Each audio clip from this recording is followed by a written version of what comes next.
Halo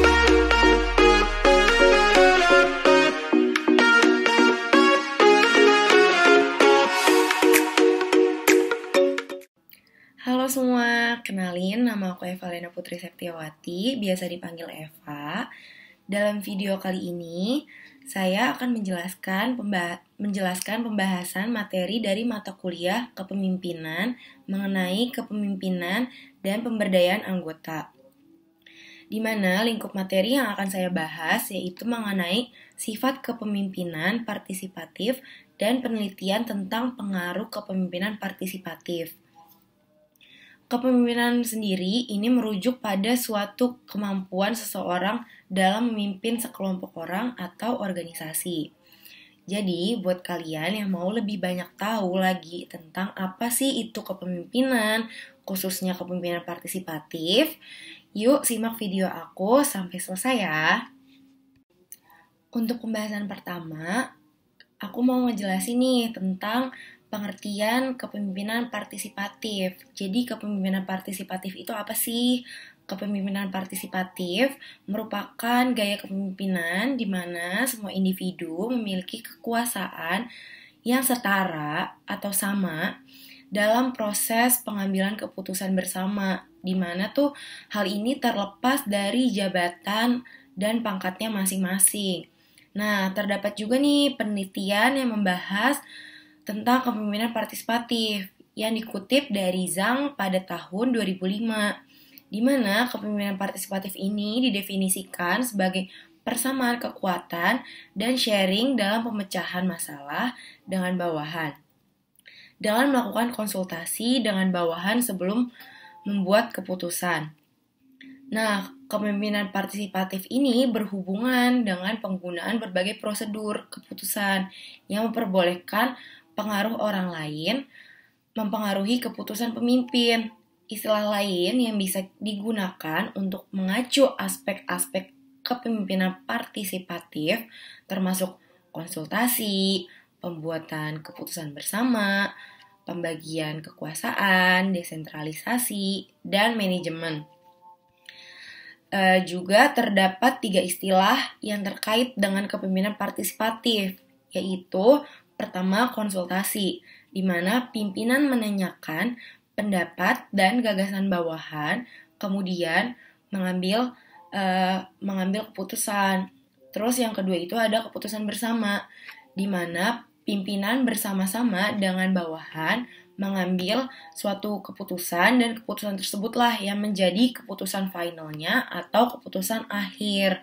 Dan yang terakhir ada pendelegasian, di mana seorang pemimpin memberikan tugas dan tanggung jawab kepada individu atau kelompok untuk mengambil sebuah keputusan. Nah, setelah aku bahas tentang pengertian yang tadi, selanjutnya ada karakteristik dari kepemimpinan partisipatif, yaitu pertama, ada budaya diskusi yang terbuka dan jujur, di mana sosok kepemimpinan partisipatif dengan tulus memancing pendapat dari anggota timnya untuk membantu mereka membuat adanya suatu keputusan. Nah, yang kedua tuh ada menumbuhkan kepercayaan, di mana tidak seperti pemimpin dengan gaya yang lain, yaitu seperti gaya otokratis atau transaksional, maka pemimpin partisipatif ini memainkan peran penting dalam menciptakan lingkungan kerja yang menarik dan terbuka. Nah, yang terakhir itu ada penekanan pada moralitas dan nilai-nilai, di mana tuh sosok dengan kepemimpinan partisipatif percaya bahwa setiap orang itu tuh punya hak yang sama untuk didengar dengan yang lain. Adapun menurut Cleverism, yang menyatakan pemimpin partisipatif idealnya haruslah memiliki karakteristik serta keterampilan, antara lain pertama approachable, di mana tuh gaya kepemimpinan ini tidak akan efektif apabila pemimpinnya itu bersifat dingin atau agresif. Kemudian ada komunikatif, di mana tuh pemimpin harus bisa berkomunikasi dengan baik serta jelas dan gamblang agar tidak menimbulkan kebingungan atau kecemasan satu sama lain dengan timnya. Kemudian ada juga bijaksana, di mana tuh pemimpin harus memiliki rasa empati yang tinggi dengan sesama karena akan berhubungan erat dengan timnya, yang mungkin mencakup semua jenis karakter yang berbeda-beda. Terus abis itu juga ada open-minded, di mana tuh pemimpin harus bisa menerima saran, masukan, konsep, dan ide-ide yang berbeda dengan pandangan yang harus objektif nih, dan juga tidak memihak dengan satu orang aja, bahkan jika itu bertentangan dengan apa yang benar dan seharusnya dilakukan. Dan yang terakhir ada kompeten, di mana tuh tidak mudah nih untuk jadi seorang pemimpin yang harus menampung berbagai jenis ide yang berbeda-beda. Kemudian gaya kepemimpinan partisipatif memberikan manfaat potensial, yaitu pertama kualitas keputusan, di mana melibatkan orang lain dan membuat keputusan akan meningkatkan kualitas keputusan karena para peserta memiliki informasi dan pengetahuan yang tidak dimiliki oleh pemimpin. Yang kedua ada penerimaan keputusan, di mana partisipan akan memandang sebagai keputusan mereka yang selanjutnya memotivasi untuk menerapkannya dengan berhasil sampai tujuan.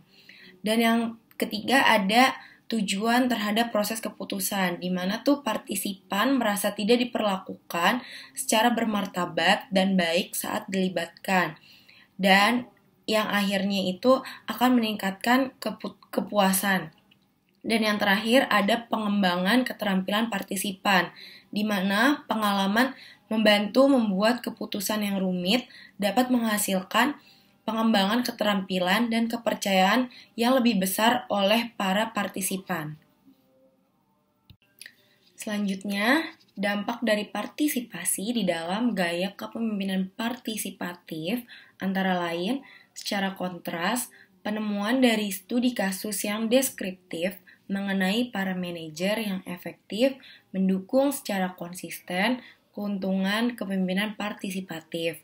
Secara singkat, setelah lebih dari 40 tahun penelitian mengenai kepemimpinan partisipasi, jadi kita bisa mendapatkan konklusi atau kesimpulan nih, bahwa kepemimpinan partisipatif kadang-kadang menghasilkan adanya kepuasan, usaha, dan kinerja yang lebih tinggi di waktu lain, serta tidak demikian adanya. Jadi dapat disimpulkan bahwa pemimpin yang menerapkan gaya kepemimpinan partisipatif cenderung berorientasi kepada bawahan dengan cara mencoba untuk lebih memotivasi lagi bawahannya dibandingkan mengawasi mereka dengan ketat. Jadi mereka mendorong para anggotanya tersebutlah dengan untuk melaksanakan para tugas-tugasnya, dengan memberikan kesempatan lebih lagi dengan kebawahannya untuk berpartisipasi dalam pembuatan keputusan, menciptakan suasana yang lebih bersahabat, serta menjalin hubungan yang saling mempercayai dan menghormati satu dengan yang lain hal dengan para anggota kelompoknya. Sekian dari saya, terima kasih.